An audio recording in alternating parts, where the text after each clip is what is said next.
Latest कारण है और जो सबसे इम्पोर्टेंट कारण है वो है बाबू रूस का जापान से पराजय। यही इसको तात्कालिक कारण समझ सकते हैं, ठीक है ना।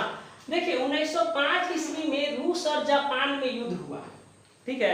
1905 ईस्वी में रूस और जापान में युद्ध हुआ जिसमें जापान रूस को हरा दिया। आप बताइए वो चुट्टी जैसा देश, एगो हाथी जैसा देश को हरा देगा जी, तो कितना शर्म की बात है।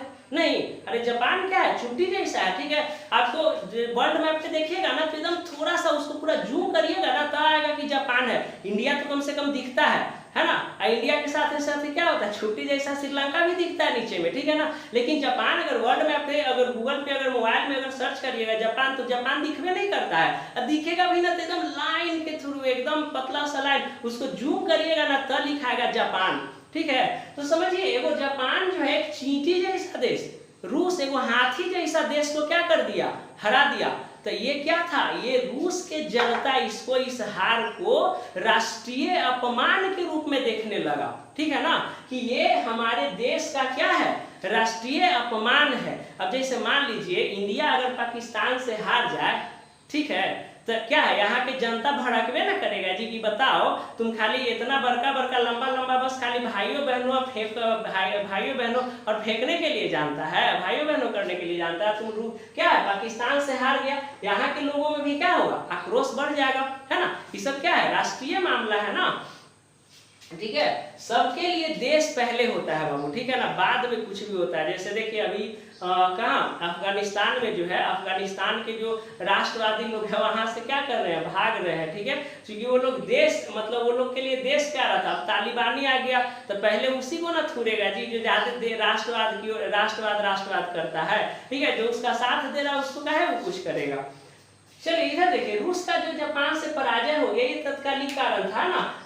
रूस के लोग इस हार से क्या है, एकदम आहत हुए, ठीक है ना, कि कैसे एक छोटा सा देश इतने बड़े देश को क्या कर लिया, हरा दिया, ठीक है। तो इस हार से रूस का जो कमजोरी था, ठीक है ना, इसके बारे में पता चला कि यहाँ के सैनिक को आधुनिक हथियार नहीं थे, खाने के लिए भोजन उनको समय पर नहीं दिया जाता था, ठीक है ना, ये सब कमियों का पता चला, ठीक है ना। यानी कि रूस एक महान देश है, वहाँ के जनता में यह भ्रम टूट गया, ठीक है ना। क्या बताया, जब रूस जापान से हार गया तो यहाँ के लोग हम क्या बताए कि इसको राष्ट्रीय अपमान के रूप में लिए, और ये जो है यहाँ की जनता सेंट पीटर्सबर्ग स्थित महल की ओर प्रदर्शन करते हुए जाने लगी, ठीक है ना। सेंट पीटर्सबर्ग महल की ओर प्रदर्शन करते हुए जाने लगे, ठीक है, जहाँ क्या था, रोमनोव राजवंश का क्या था, महल था, घर था एक तरह से समझ लीजिए, ठीक है। तो सेंट पीटर्सबर्ग स्थित महल की ओर क्या है, बहुत सारे जो किसान थे, मजदूर थे, वहां के जो जनता थे, और ठीक है ना, शिक्षित वर्ग है ना, वो सब क्या है, सेंट पीटर्सबर्ग महल की ओर प्रदर्शन करते हुए जाने लगे। और वो नारा क्या लगा रहे थे, रोटी दो के नारे लगा रहे थे, ठीक है ना। तब जो जार निकोलस द्वितीय जो है अपने सैनिक से कह के इन सब जनता के ऊपर, ठीक है ना, एकदम गोली चलवा दिया, ठीक है, एकदम धाय एकदम गोली चला दिया, ठीक है। बहुत सारे लोग मारे गए, ठीक है ना, एकदम जार के सेना जो है एकदम गोली चला के धुआं कर दिया, ठीक है। बहुत सारे लोग क्या है, मर गए, बहुत सारे लोग मर गए।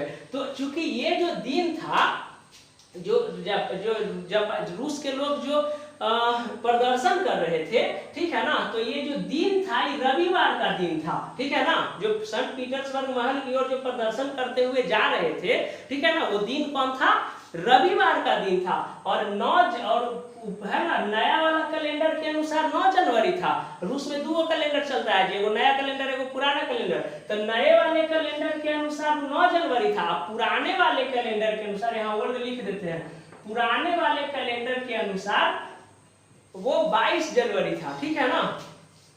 तो इस रविवार के दिन, ठीक है ना, हजारों लोग मारे गए। इसीलिए रूस में इस घटना को खूनी रविवार के नाम से जाना जाता है। क्यों? क्योंकि ये जो घटना हुआ, ठीक है ना,